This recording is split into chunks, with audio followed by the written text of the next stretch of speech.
Hello दोस्तों, exam visions में आप सभी का स्वागत है।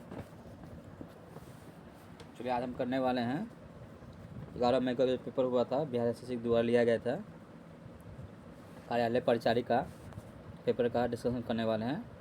सामान्य ज्ञान जनरल नॉलेज का देखिए कैसा पेपर आया था, आप लोग मिला लीजिएगा कितना गलत कितना सही करके आए हैं, मिला लीजिएगा। ठीक है, चलिए बताते हैं क्या है। पहला क्वेश्चन है अर्थशास्त्र के रचयिता कौन है। फिर समझिए, अर्थशास्त्र की रचयिता कौन है।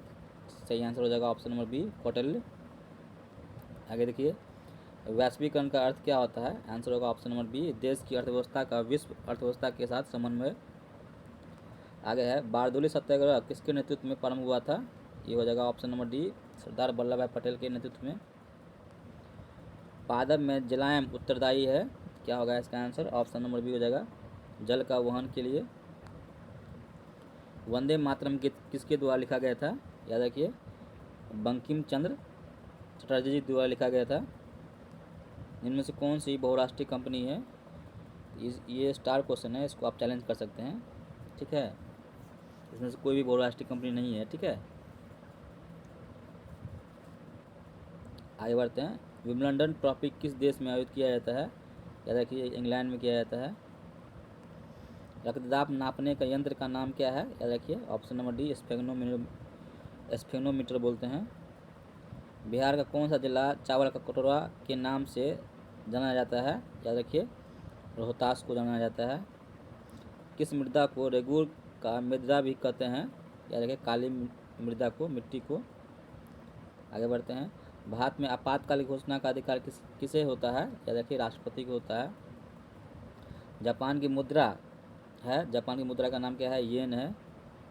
जीडीपी का पूर्ण रूप क्या होता है। याद रखिए, ग्रॉस डोमेस्टिक प्रोडक्ट जीडीपी का फुल फॉर्म होता है।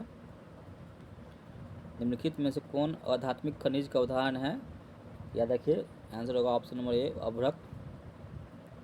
चेहरा देखने के लिए सामान्यतः किस प्रकार के दर्पण का प्रयोग किया जाता है। आंसर होगा ऑप्शन नंबर ए, कैसा किया जाता है, समतल दर्पण का करते हैं हम लोग। आगे बढ़ते हैं। भारतीय संविधान लागू कब हुआ। याद रखिए, 26 जनवरी 1950 को लागू हुआ था। तेलंगाना की राजधानी कहाँ है। याद रखिए, कौन सा हो जाएगा, हैदराबाद हो जाएगा। देशबंधु उपनाम है किसका है। चित्तरंजन दास का नाम देशबंधु के नाम से हम लोग जानते हैं। कॉर्बेट नेशनल पार्क कहाँ अवस्थित है। याद रखिए, उत्तराखंड में। इसका स्थापना कब हुआ था, 1936 में हुआ था। वनस्पति कौन सा संसाधन है। याद रखिए, ये जैव संसाधन है। भारत के विदेश मंत्री कौन है। भारत के विदेश मंत्री का नाम है डॉक्टर एस जयशंकर। मेघालय राजधानी कहाँ है। याद रखिए, मेघालय राजधानी कहाँ हो जाएगा, option number A, Shillong. Dada Saheb Phalke पुरस्कार किस क्षेत्र में उपलब्ध। फिर समझिए, दादा साहेब फाल्के पुरस्कार किस क्षेत्र में उपलब्धि हेतु दिया जाता है। याद रखिए, हो जाएगा ऑप्शन नंबर सी, सिनेमा में। पौधे की वृद्धि किस यंत्र से मापी जाती है। आंसर होगा क्रेस्कोग्राफ। नर्मदा बचाओ आंदोलन किसके विरोध में हुआ था। याद रखिए, सरदार सरोवर बांध के विरोध में हुआ था। आगे बढ़ते हैं। भारत का सर्वोच्च नागरिक सम्मान पुरस्कार होता है, ये हो जाएगा option number B, Bharat Ratna पुरस्कार। अंतर्राष्ट्रीय मजदूर दिवस मनाया जाता है। याद रखिए, 1 मई को। साल 2025 में आईसीसी विश्व टेस्ट चैंपियनशिप फाइनल की मेजबानी कौन सा देश करेगा। आंसर होगा ऑप्शन नंबर बी, भारत। अपच का उपचार करने के लिए निम्नलिखित में से किस औषधि का उपयोग होता है। याद रखिए, एंटासिड। जिनमें से कौन गैर कृषि आधारित उद्योग है। क्या होगा आंसर, ऑप्शन नंबर डी, चर्म उद्योग हो जाएगा। बंगाल विभाजन किस वर्ष हुआ था। ये हो जाएगा 1905 में हुआ था, ऑप्शन नंबर सी। ग्रीष्मकालीन ओलंपिक खेल 2028 किस देश में आयोजित होगा। याद रखिए, ऑप्शन नंबर बी, संयुक्त राज्य अमेरिका में। भारत के उपराष्ट्रपति कौन है। आंसर होगा option number C, Jagdeep Dhankhar. Kandariya Mahadev कहाँ अवस्थित है। याद रखिए, ऑप्शन नंबर बी, खजुराहो में अवस्थित है। किस खनिज को उद्योगों का जननी कहा जाता है। याद रखिए, ऑप्शन नंबर सी, लोहा को। आगे बढ़ते हैं। भारतीय रिजर्व बैंक की स्थापना किस वर्ष हुआ था। आंसर होगा ऑप्शन नंबर ए, 1935 में। निम्नलिखित में से कार्बन का कौन सा अप्रूव विद्युत का सुचालक है। आंसर याद रखिए।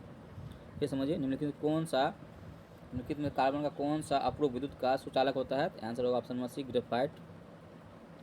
असहयोग आंदोलन को स्थगित क्यों किया गया था? यह देखिए चोरा चोरी घटना के कारण। पंचायत समिति का प्रधान सचिव होता है, कौन होता है? यह देखिए ऑप्शन नंबर बी, प्रखंड विकास पदाधिकारी।